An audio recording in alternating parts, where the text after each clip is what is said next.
Hey guys, welcome back. I hope you're having an amazing day. Let's get right into the stories. First story is titled, Downstairs Neighbor Demands That We Walk Normal. So we do, and she hates it. We've been living in this apartment for 3 years. It's old. It's cozy. The building is 20 years old, and though the appliances and wall paint and carpets have been replaced, the floor has not. It's painfully thin. Every step we take creaks and groans, and it's annoying. Living on the third floor, we know it's got to be even more so for whoever lives below us. So we've done our best to be mindful of their comfort and try not to make too much noise. We had a new downstairs neighbor move in a couple of months ago, and she is not convinced that we are literally tiptoeing around our apartment. Every time I get home and close my door, she's banging on my floor with a broom or something. Every time I cross the living room, banging. Every time I vacuum, banging. Every time my dog chews on a bone, she bangs on the dang floor, and it scares my poor dog. We've been living on eggshells trying to be courteous, but she's driving us mad with her insistent banging every time we take a step. I guess she finally had enough because she came upstairs to yell at us the other day. You're too loud. You need to be courteous and walk normal. You have neighbors, she yells. She almost looked like she was going to cry. It was disturbing. We felt bad. My husband tried to explain that, ma'am, we do our best to be quiet, but these floors are really old and they creak. We're not stomping or jumping or running. We're living, but we'll continue to be considerate. She was not impressed with this answer and continued to argue. Well, I've lived on a first floor before, and my other neighbors weren't loud like you. It's so loud, and my job is so stressful, I want you to stop stomping. I don't want to be a mean person, but I really think you're too loud. So you know what we agreed to? To walk like normal people. Okay, we'll walk normally. We said, this is exactly what we've been doing. Nothing different. So she still bangs on the floor and gives us nasty looks. But we are being normal people who walk normal and don't stomp around. Our dog is a normal dog who chews on bones and walks from his bed to his food bowl and gets excited when it's time for walkies. We are so normal. We'll be moving in the next month, so it's no skin off my back. Hope the next tenant doesn't have kids, or maybe I do, and then she'll finally understand that we are normal people who walk normal. Maybe she'll miss us. The next story is titled, Never Mess with a Rancher and a Neighbor. My father had the ultimate revenge when I was a kid. I grew up on a horse ranch in Colorado. We had a long piece of property, about 80 acres, and we raised Missouri fox trotters. We lived there for almost 20 years when some folks bought a strip of property way at the back of our land. It was a strange plot of land, as it was very narrow and was sandwiched between our back fence and a busy country road. We were surprised anyone would buy it, actually, as it forced the house to be pretty close to said road. Well, we never met these new neighbors until one day my dad gets a notice from a lawyer telling us that after having surveyed the property lines, our back fence encroaches on their property between 3 and 6 inches, depending on the spot along the fence line. These folks had never met us, never introduced themselves. Our first introduction was this legal demand. My father was a salt-of-the-earth kind of man, very kind, but also very strong-willed. He called these folks, arranged a meetup, and tried to talk some sense into them. First, did 3 to 6 inches really matter that much? And why hadn't they come to us to talk it through? He even offered a number of different compromises. These folks were hostile from the get-go. They demanded he move the fence immediately, or they would sue. Apparently, the law stated they had to put their house so far away from our fence line, and they wanted to push it as far back from the road as they could when they built it. So they wanted that 6 inches very badly. I still remember when my dad got home from the meeting. He hung his hat up and shook his head, and when he told my mom in his slow way, well, looks like we got that kind of folks for neighbors you don't ever want to have for neighbors. They sued and won, and we were forced to move the fence in 2 weeks. I say we because I was the free slave labor, as all farm kids are in this kind of thing. All that fencing material and the time were a big cost for my family, but we got the work done in early spring. Here is where the fun comes in. So the new neighbors broke ground and built all through the end of the winter and into spring. The very next weekend after they had moved into their house, Dad rousted me out of bed and we took the big truck into town to the lumber yard. I was extremely puzzled as we loaded up a bunch of fencing material and building supplies. We didn't have any big projects going that I knew about, and I kept asking him about what it was for, but he just told me to wait and see with a devilish smile on his face. We built a pen and a small enclosure very near our back property line, directly behind the neighbor's new shiny house.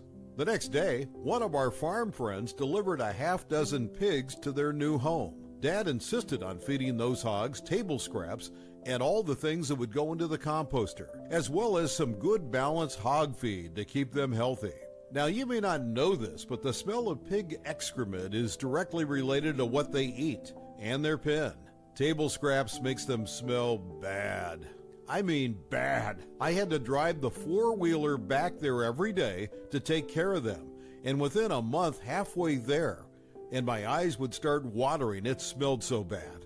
When we mucked out the pen with the Bobcat, we also made the pile right next to the pen.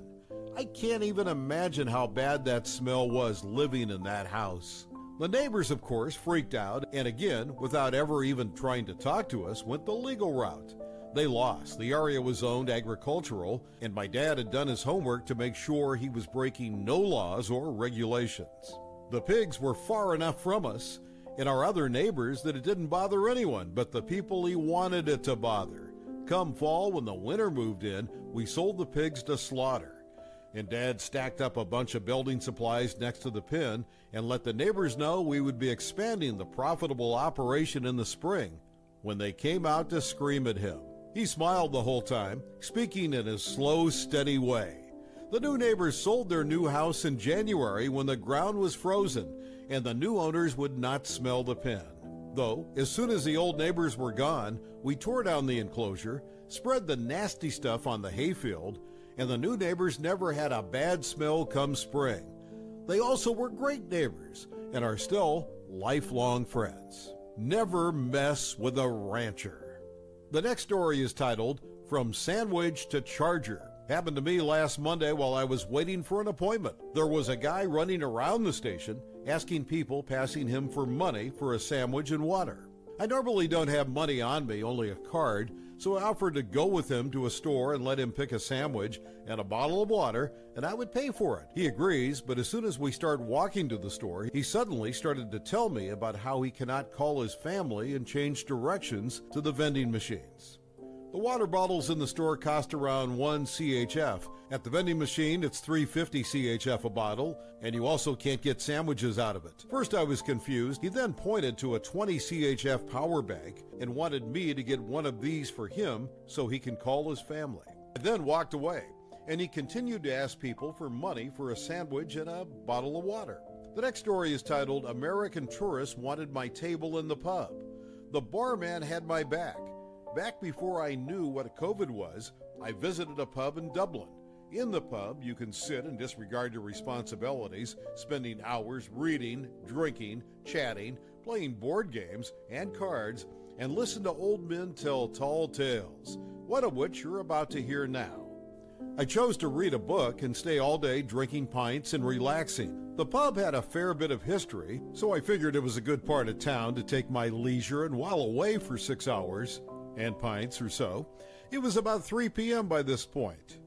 I had been there since 10 and had drunk about 5 pints, leisurely, and gotten a fair chunk of my book read. It was busy, but not too loud. Until, however, a particular group of girls came into the pub. I heard them before I saw them, and they were fresh off the plane with their suitcases in tow, all wearing sweatshirts with big letters on them, saying to me that they all went to American universities. There were no seats left. I was sitting at a corner table and had about 4 unused stools around, which anyone was welcome to take or join me. "Excuse me," a voice did cry. "We want to sit here. You can if you like." "There's plenty of room," says I. "No, sorry, you don't understand. We want you to move so we can sit there." "Well, I'm not ready to move yet." "Why not sit down with me? It's perfectly fine. I don't mind the company." They proceeded to whine and groan that they just want to enjoy the pub and that I'm being really selfish. One of them went to get the manager. The manager arrives with one of the girls leading the way.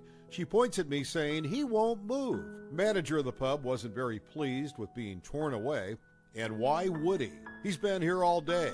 It was at that point they all turned on him, decrying the service and demanding that they were going to take their business elsewhere. Okay then, that's for the best. I think there's no room here really for you in your big cases anyway.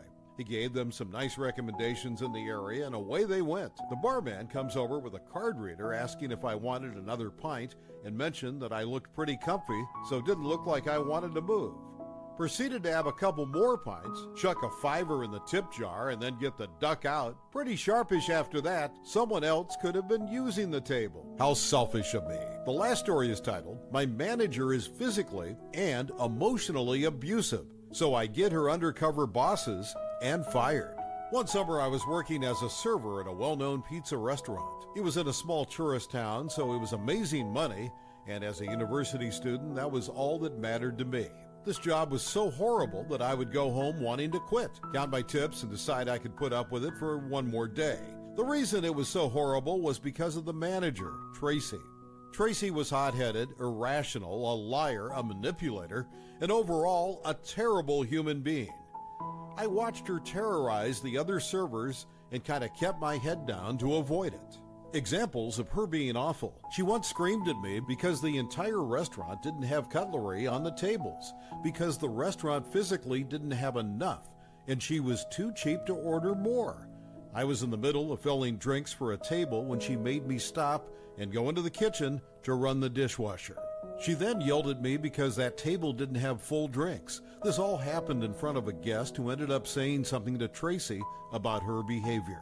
After Tracy left, the guest assured me that she was going to be reporting her. Once another server was running her food, Tracy physically grabbed the server by the arm and pulled her back into the kitchen because that server didn't run the ticket before hers. They got into a screaming match and the cops were called. The server sent me photos of her bruised arm the next day. Tracy played the cops like a fiddle and was like, that never happened, and batted her eyelashes. I'm not sure how she got away with that. My sister was the hostess, and she was only making $12 a week in tip-out. The other servers and I did the math, and my sister should have been taking home $40 a night.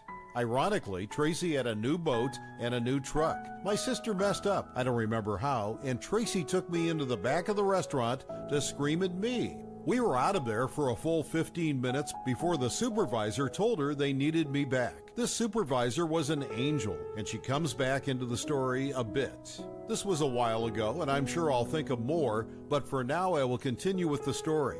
Tracy's reputation in the town was awful. The locals would not eat there because of her. In a small community, everyone had a story about her. I would get sympathy when people found out where I worked, so that tells you just how bad it was. Supervisors told the franchisees about how bad the working conditions were, but every time they would investigate, she would turn into a completely different person. She was kind and helpful, and working for that side of her wasn't so bad. But when they weren't there, the working conditions were awful again. It seemed like they would never catch her in her natural element. The revenge part of my story began on the last day of work. We had a health inspection and failed, so I knew Tracy would be particularly awful that day. I looked at the angel of a supervisor and told her that if Tracy screamed at me, then I was walking out. The supervisor said she wouldn't blame me and didn't know why I had put up with it so long. So anyway, Tracy gets in, and of course she starts yelling at me until I start crying. I finished my last table and walked out, taking my sister with me. Down 2 staff members, the restaurant was in trouble. We drove by it 30 minutes later, and there was a lineup outside the door because there was no hostess seating people. When I got home, I messaged all the staff that had quit over the summer. I told them that I was whistleblowing and that they should too. The girl that was physically assaulted ended up writing a letter and sending photos of her bruised arm. My letter ended up being 2 pages long, single-spaced, and included everything I've mentioned, with emphasis on her taking 2 different personalities when the franchisers were there. A few months later, my sister got a message from the dishwasher saying that Tracy got fired, and the Angel supervisor took her position. Because of that, I decided to go back the following summer. I was hired immediately. While working there, I discovered the results of my actions. The restaurant was rated the lowest in the country under Tracy's management. This, coupled with the whistleblowers and the civilian complaints, resulted in serious investigation. I don't remember how high up in the company he was, but a higher-up ended up going to the restaurant under the intent that he was a new supervisor coming to help because she was short-staffed. He observed her behavior for 2 weeks. After the 2 weeks, he told her, "Here's the step-by-step plan of how we're going to fix the restaurant." Her response was, "Who the duck do you think you are?" I guess when he told her, the expression on her face was priceless. I wish I saw it. Anyway, she obviously got fired and is now working at a fast food pizza place in the same town. The place is always empty because the locals still actively boycott her. I knew it was long, but thanks for sticking with me. Thank you for watching. I would really appreciate it if you could like the video and subscribe to our channel if you haven't already. We'll see you again tomorrow.